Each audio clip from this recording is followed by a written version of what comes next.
Taylor Denise Schabusiness guilty of mutilating a corpse as charged in count 2 of the information. They took him out! They took him out!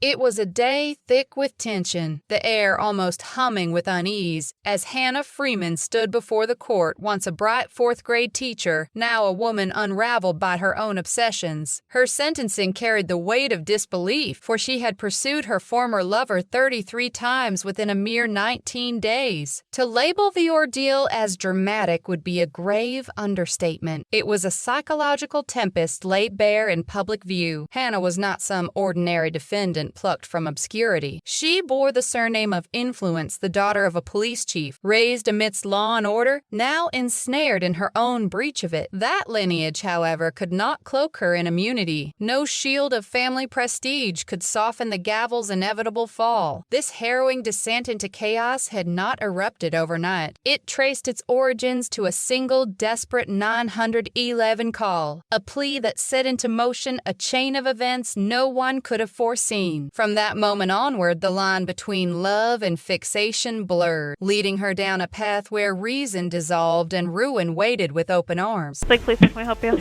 Yeah, my ex-girlfriend continues to stalk me and park her car next to wherever I am and follow me home every night. What makes this case truly unsettling isn't merely the offense itself, but who stood behind it. Hannah Freeman was far from the archetype of a criminal. She wasn't just a teacher, she was the daughter of North Ridgeville's chief of police, a figure raised in the shadow of authority and influence. For a time, she clung to the belief that her family name was an invisible armor, one that could deflect real accountability. But when she entered that courtroom, the illusion shattered like glass against stone. This wasn't just another trial. It was a vivid collision of privilege, fixation, and the dangerous comfort of entitlement. And when the verdict echoed through the chamber, the aftermath revealed a woman, finally stripped of denial, her composure unraveling before the world. You're watching Mr. OWL, where I delve into the hidden psychology of women who commit the unthinkable. Subscribe now and uncover new stories every week. At just 27, Hannah Freeman appeared to have crafted an enviable life, a master's degree, a steady career teaching fourth graders in North Ridgeville, Ohio. On paper, her story gleamed with stability and purpose. Educated, composed, trusted with young minds. Yet beneath that polished veneer simmered a dangerous reliance influence. Her father, Michael Freeman, wasn't just any man, he was the city's chief of police, a pillar of authority. And when officers placed her under arrest in 2022 for disorderly conduct, her reaction peeled back the truth. In that instant, it became clear Hannah Freeman genuinely believed that her father's power would always keep her untouched by consequence. Hannah's fury wasn't a fleeting outburst. It was a ritual she repeated like a storm returning to the same shore. Her anger became habitual, a dark rhythm that pulsed through her days. Those who lived nearby began to notice the repetition, the same words spilling from her lips over and over, like a mantra forged from obsession. Neighbors would later recall her voice sharp, relentless, echoing the same haunting refrain until it became impossible to ignore. What many mistook for confidence was something far more corrosive: entitlement. Hannah Freeman had grown up under the comforting illusion that the rules were written for other people. Her 2022 arrest for disorderly conduct should have been a sobering wake-up call, a point of reflection. Instead, it only deepened her conviction that her father's authority could serve as a shield, an invisible barrier against real consequence. By early 2024, that delusion met its breaking point in the form of a man named David, a respected middle school teacher in Westlake, Ohio. On paper, the two seemed well matched, both educated, composed, and professionally grounded. At first, the relationship appeared steady, perhaps even promising. But by April, David saw the cracks and made his decision. It was over. Please, how can we help you?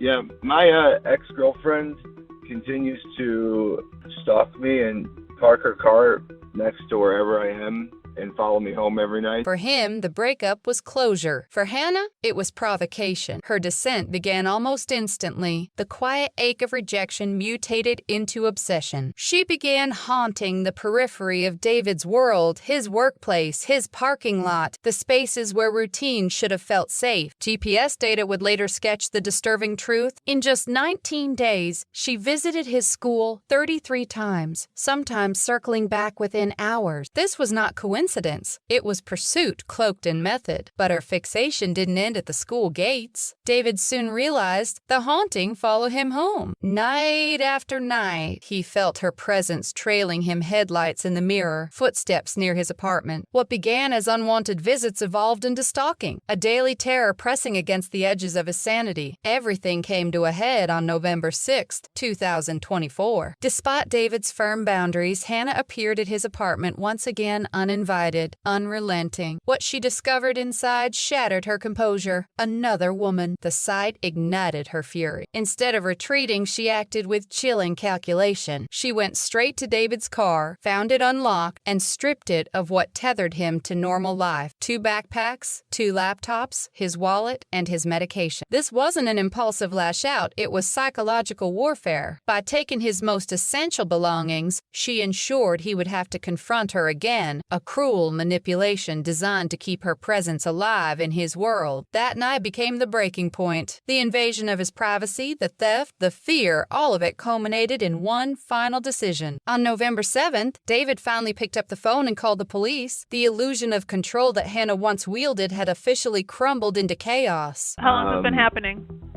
Probably a month now. Have you ever contacted police about it? No. Okay. When investigators finally questioned David, their voices steady but cautious, one of them asked the simplest yet most haunting question, "How long has this been happening?" David's answer cut through the room like ice. His tone carried exhaustion, fear, and disbelief, the voice of a man who had been living under silent siege. He didn't have to raise his volume for the weight of his words to sink in. "This isn't new," he said quietly. "It's been happening for months." That revelation shifted everything. What had seemed like a recent breakdown was, in truth, a long, calculated campaign, a slow, suffocating pattern that had taken root long before anyone realized how deep Hannah's obsession had grown. Hannah Freeman? Hannah Freeman? Are you supposed to be up here? You are? Were you in his vehicle earlier? No? Well, we went to get dinner together, but You guys, where'd you guys go get dinner at? Kings. King's? Kings, yeah. Raising Cane's? Which one? North Olmsted. North Olmsted? Okay. Well, we got a complaint from him that you were in his vehicle tonight and you're harassing him and stalking him. I mean, I don't know what to tell you. Okay. Did you take some items from him last night? For nearly an entire month, David endured the unthinkable being hunted in plain sight almost every single day until the weight of fear finally pushed him to call the police. Yet even that desperate plea for help wasn't enough to halt Hannah's fixation. The very next day, as if untouched by consequence, she reappeared at his school. This time, David didn't hesitate. He picked up his phone and dialed 911 the moment he saw her. When officers arrived, the scene mirrored his every word. Hannah sitting motionless inside her car, eyes fixed, waiting. Body camera footage from that moment told a story words couldn't fully capture. Her expression was unnervingly serene, her demeanor detached, as though reality no longer applied to her. That eerie composure revealed the full extent of her unraveling, a mind so consumed by obsession it no longer recognized the boundaries of right and wrong. When questioned about why she had been inside David's car, Hannah's response was as startling as it was dismissive. With an almost eerie nonchalance, she claimed they had simply gone out for dinner, as if that explained everything. There was no remorse in her tone, no trace of embarrassment or shock, just a calm, practiced denial that felt rehearsed rather than sincere. This wasn't confusion or misunderstanding, it was entitlement laid bare. Her words carried the arrogance of someone who had never truly faced consequences, someone convinced that reality could bend to her version of events. As officers placed Hannah in custody outside the school, the facade began to crumble. With the immediate danger finally subdued, David took a breath and began to disclose what he had endured: the endless surveillance, the nightly following, the break-ins, the theft. For the first time, the full scope of Hannah's obsession came into sharp, undeniable focus. Did you invite her here? No. Are you sure? No. Yeah, she, Are you sure you didn't invite her here? yes, I never invited her to anything. 'Cause she said that you invited her here. Yeah, I know, she probably would have done David revealed something even more disturbing. that. Yesterday, followed me to my apartment, stole stuff out of my car. Yeah. Medications that I need, my car keys, which I was finally able to get back from her, a laptop, and my wallet. and she has run up a bunch of charges on one of my credit cards now.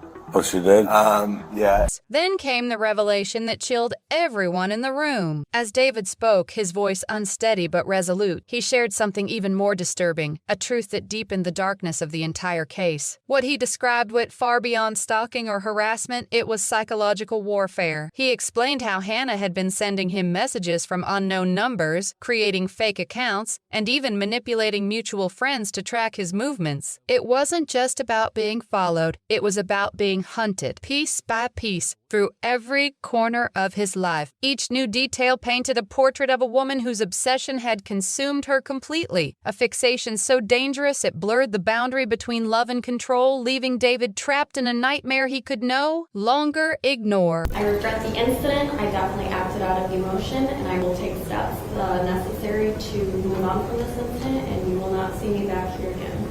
Hannah's obsession had mutated into something far darker. She didn't just stalk David, she infiltrated his life. Using stolen personal information, she slipped into his private accounts and began draining his funds, charging purchases on Amazon as if his money were her own. The invasion was total, both digital and physical, leaving David trapped in a web he could neither predict nor escape. When police pieced together the evidence, the scope of her crimes became undeniable. The charges were staggering: stalking, burglary, aggravated theft, identity fraud, and drug theft. These were not impulsive missteps. They were felonies, each one carrying the very real possibility of years behind bars. In court, her defense attorney, Michael Ken, tried to soften the narrative. He claimed Hannah had only taken David's book bag for a few minutes, reacting emotionally after finding another woman with him. But the facts told a colder story. Investigators uncovered proof of systematic theft, not just a bag, but laptops, house keys, his wallet, even his prescription medication. Every item pointed to deliberate violation, not a momentary lapse. When sentencing day arrived, Hannah faced the courtroom with a paper in her hands. She began to read, her voice measured, her tone controlled. Yet the words, though eloquent, rang hollow. It wasn't contrition that filled the room that day, but calculation, a performance crafted to sound remorseful, while her eyes betrayed the absence of genuine regret. Pre-sentence investigation does not paint a pretty picture of your behavior, Ms. Freeman. I am going to place you on 18 months of community control. You'll be ordered to have no contact with Mr. McKenzie, the victim. In this case, as a condition of community control, you are to wear a GPS device for the first 90 days. You'll be on house arrest with work release.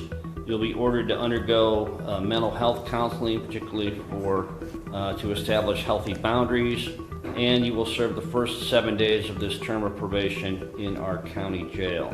Her statement that night stripped months of torment down to what sounded like a momentary lapse, a single misstep, rather than a sustained campaign of obsession. The words were clipped and sterile, devoid of any trace of empathy or genuine accountability. To the courtroom, it felt less like an apology and more like an attempt to rewrite history. Legal analysts who later reviewed the footage called it exactly what it was: rehearsed, calculated, and dismissive. Every syllable carried the expectation of automatic forgiveness, as though remorse could be manufactured on cue. Judge David Matiya saw through it instantly. His expression hardened as he listened, his patience wearing thin. When she finished reading, he didn't ask for clarification or elaboration. He simply leaned forward and, with quiet finality, made it clear he had heard enough.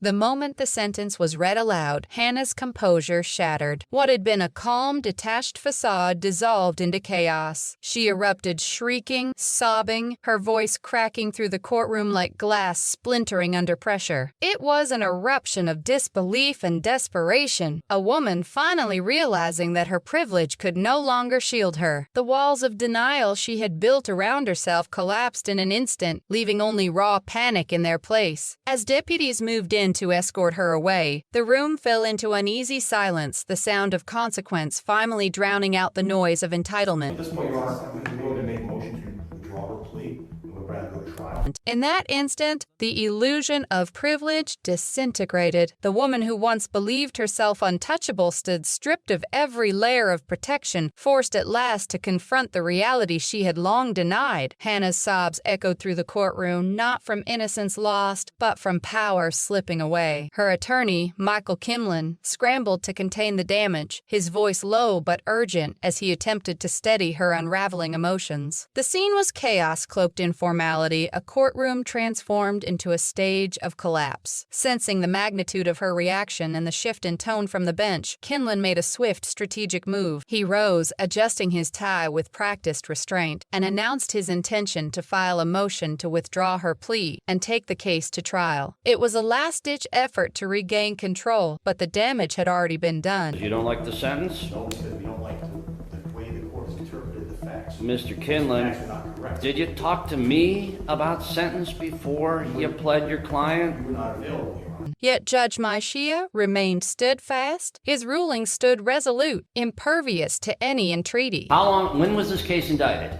December.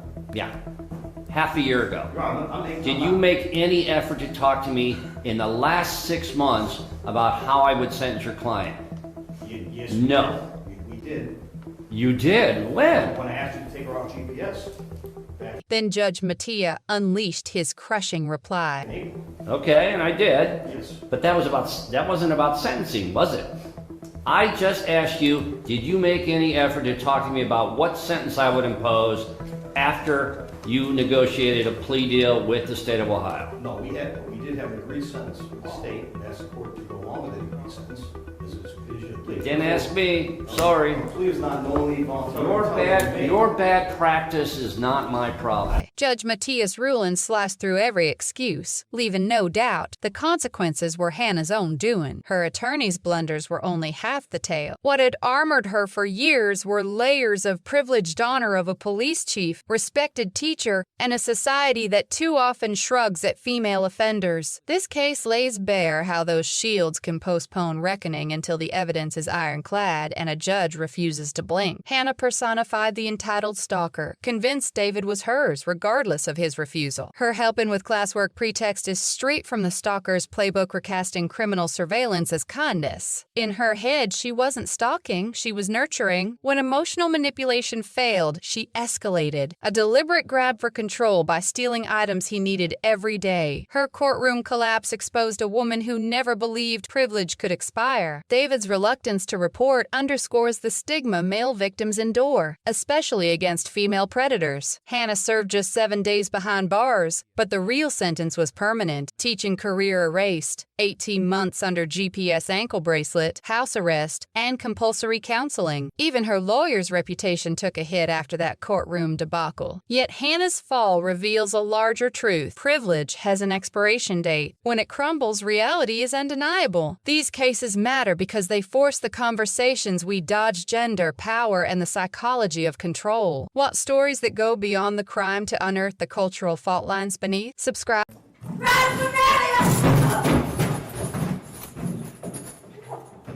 Taylor Denise Schabusiness, guilty of mutilating a corpse, as charged in count 2 of the information. Taylor Schabusiness, the businesswoman guilty of mutilating a corpse, stood charged in count 2 of the information. She didn't perch in that courtroom like a mere defendant. No, she claimed it as her personal theater, smirking, rolling her eyes, even chuckling at the juge as if the whole grotesque trial were nothing more than her private comedy show. This 25-year-old woman carried herself less like the architect of one of Wisconsin's most hellish atrocities and more like a twisted diva basking in the glare of forbidden fame. Every sneer, every scoff was her arsenal, a brazen bid to taunt the system and claw her way out of the iron cage she knew loomed ahead. But then it struck the singular instant she couldn't dismiss with a giggle.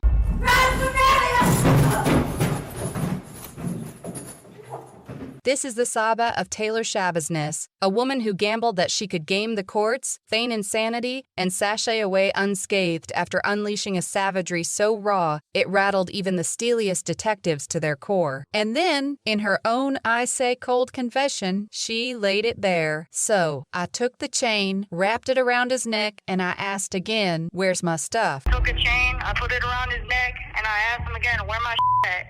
He didn't respond. His face turned purple. There was blood coming out of his mouth. You ever love something so much that you kill?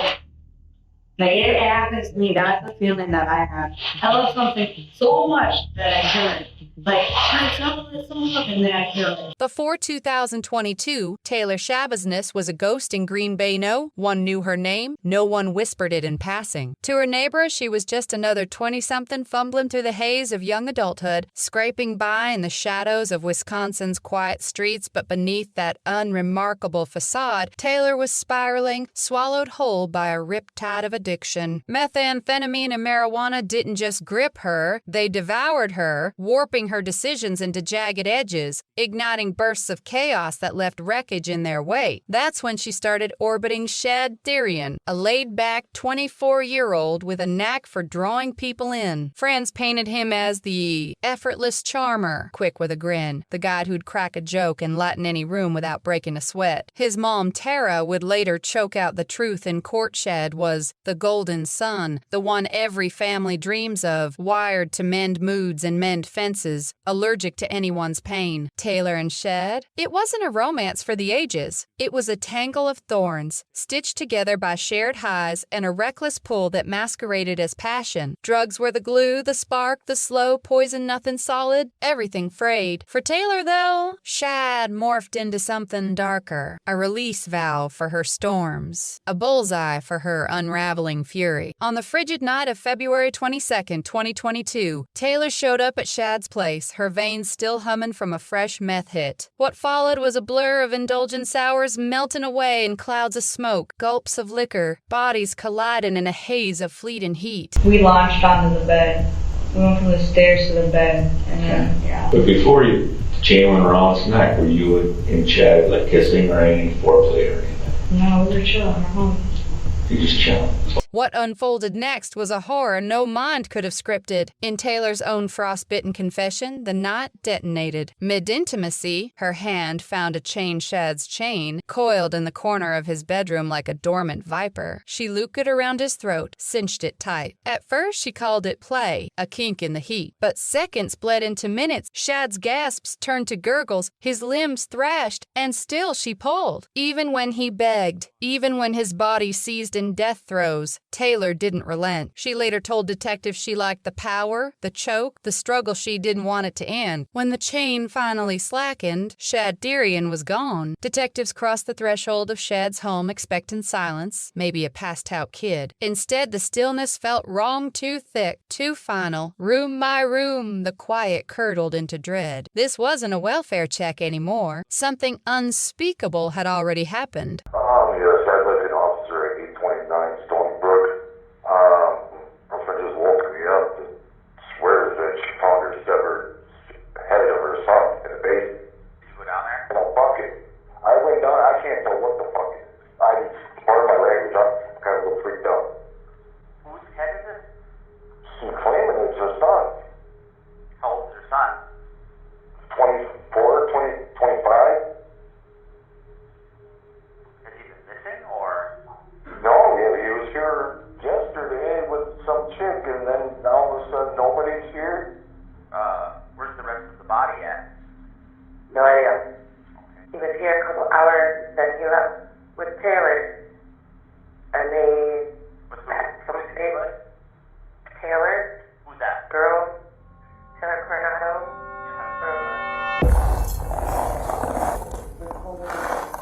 Did you both see this? I opened the towel, I picked up the towel and dropped it because I don't know what the fuck it is, man. I have bad vision, and she's like, is that what I think it is? I'm like, I don't fucking know what the fuck it is. Do you want to just stay with those two? I'll just go see it. Yeah. Where's it at? So right there. Look right, there's a bucket with a towel on it. Good it is.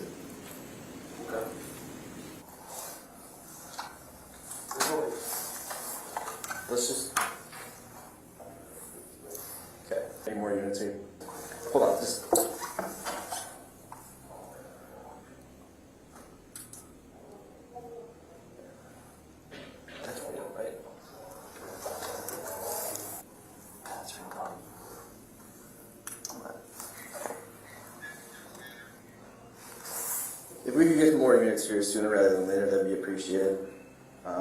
We've got quite a bit of blood down here. I want to clear this rest of this house. In the basement, a lone plastic bucket waited like a grim centerpiece. What it held froze even the hardest detectives in place. Shad's severed head, face mottled with bruises, neck grotesquely twisted, eyes half open in a final, silent plea. A towel lay draped across the rim, a pathetic, half-hearted shroud. But the nightmare sprawled further. Nearby, officers found chunks of Shad's body crammed into bags and bins. A butcher's aftermath. The room was a slaughterhouse tableau, blood-soaked towels, a mattress marinating in crimson, clothes strewn like discarded skin. Seasoned investigators called it straight out of a slasher flick, not real life. And the architect of this carnage, Taylor Schabusiness, wasn't on the run. Police found her hours later at another house, still wearing the night's evidence, blood crusted on her clothes, caked beneath her fingernails. No remorse, no flood, just the residue of a life she'd dismantled piece by piece. Nothing. Hey. Is this blood? Does this look like blood to you? Am I just tripping? Bloody footprint? You see this right here? Could possibly be blood. Hey, who did that?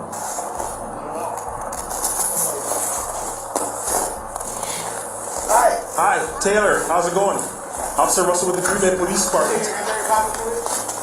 Just make sure you ain't got nothing on you here. Under interrogation, Taylor didn't flinch, didn't deflect. She spoke with the eerie calm of someone ordering coffee. At one point, she laughed, a short, hollow bark that chilled the room. Her explanation rolled out flat, almost bored, as if recounting a grocery run. Your hands here, too. No, on your hands. Okay, yeah, we're gonna have to. What apartment? Go in here. Go in here. Come to the back of the apartment. That's where we are. You, come over here. 2 more will be fine. If 84 is here. Hands up! Hands up! Hands up! Hands up! They have contact with the mail. Hands up! Walk out towards me. Have a seat. All the Have a seat. All the traffic. Come out towards me. Get on the ground. Who else is in the apartment? Be straight up. Tomes? Who else? Just Tomes? Is he armed? Nobody's armed? Nobody's armed. You sure? I'm sure. What's going on here? Green Bay Police! If anybody's in here, announce yourself now! Go ahead. We got enough here, she said, voice flat as a blade. She admitted to grabbing knives and carving him apart, scattering pieces across the house like confetti after a party. And she described playing with his remains, grinning as the words spilled out, as if the memory still tickled her. Play with it. Like I put them up over the bed and then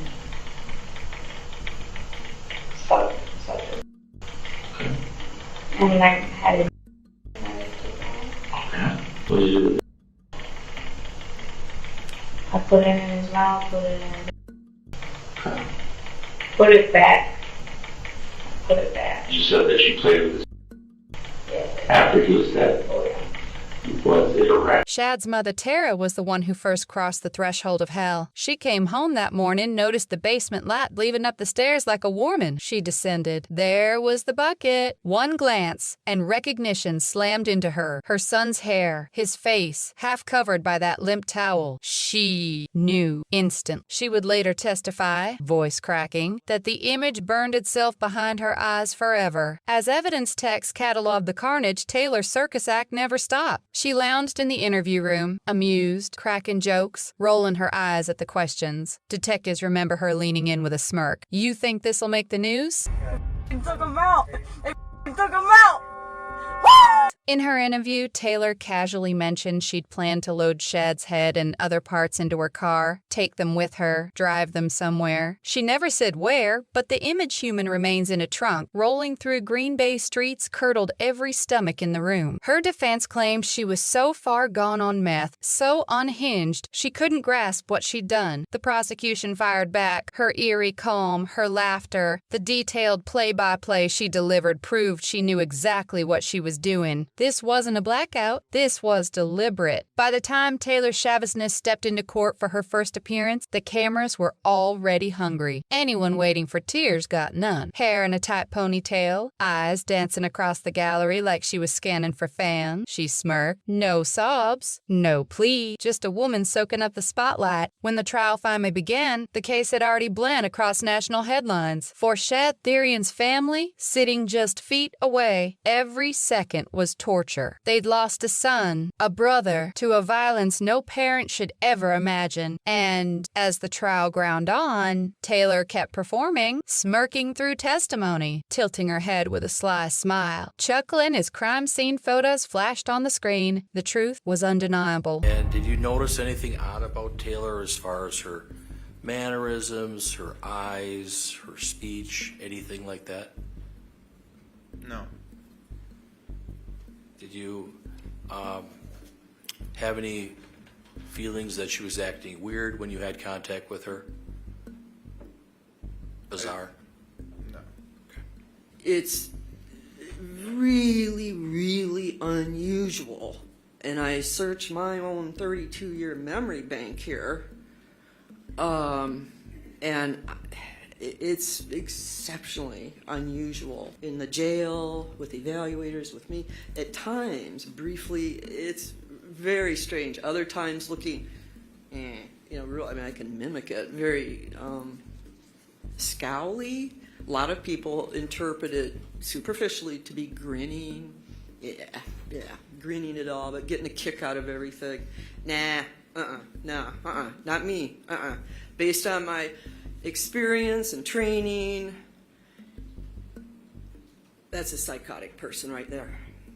That's what's causing this really weird, bizarre, and I'm telling you. Defense experts took the stand, peeling back layers of Taylor's fractured mind, years of drug abuse, a rap sheet of instability, behavior that ricocheted like shrapnel. Psychologists painted her as a broken machine, meth the fuel that fried the circuits. But the prosecution tore holes in the excuse. Under cross, they hammered home a brutal point. Addiction doesn't greenlight atrocity. Millions fight the needle. They don't strangle, dismember, play. This wasn't a malfunction. It was choice. For the jury, the question crystallized: insanity or evil. After days of testimony and hours locked in deliberation, the verdict dropped like a guillotine. Taylor Schabusiness, guilty. First-degree intentional homicide, mutilating a corpse, third-degree sexual assault. The sentencing phase offered no reprieve, only the cold weight of consequence. We, the jury, find the defendant, Taylor Denise Schabusiness, guilty of first-degree intentional homicide as charged in count 1 of the information, dated this date, July 26, 2023, signed by the foreperson. Second verdict reads as follows. We, the jury, find the defendant, Taylor Denise Schabusiness, guilty of mutilating a corpse as charged in count 2 of the information, dated this date, July 26, 2023, signed by the foreperson. The next verdict reads, we, the jury, find the defendant, Taylor Denise Schabusiness, guilty of third-degree sexual assault as charged in count 3 of the information, dated this date, 26th day of July, 2023, signed by the foreperson. So I have to consider the gravity of the offense, the character of the defendant, the need to protect the public, as well as other aggravating and mitigating circumstances, including rehabilitative needs and punishment and deterrence, and then craft a sentence in each case that's appropriate. The defendant's character, I can say that over the course of this case, I've learned a great deal about you, Ms. Schabusiness. First of all, you were born in Chicago, lived there until you were about age 10, or 12 rather. You seem to have had a stable childhood. You were loved by your mother and your father and your brother. And unfortunately, your mother passed away when you were 12, your brother passed away in a vehicle accident, and your dad's incarcerated.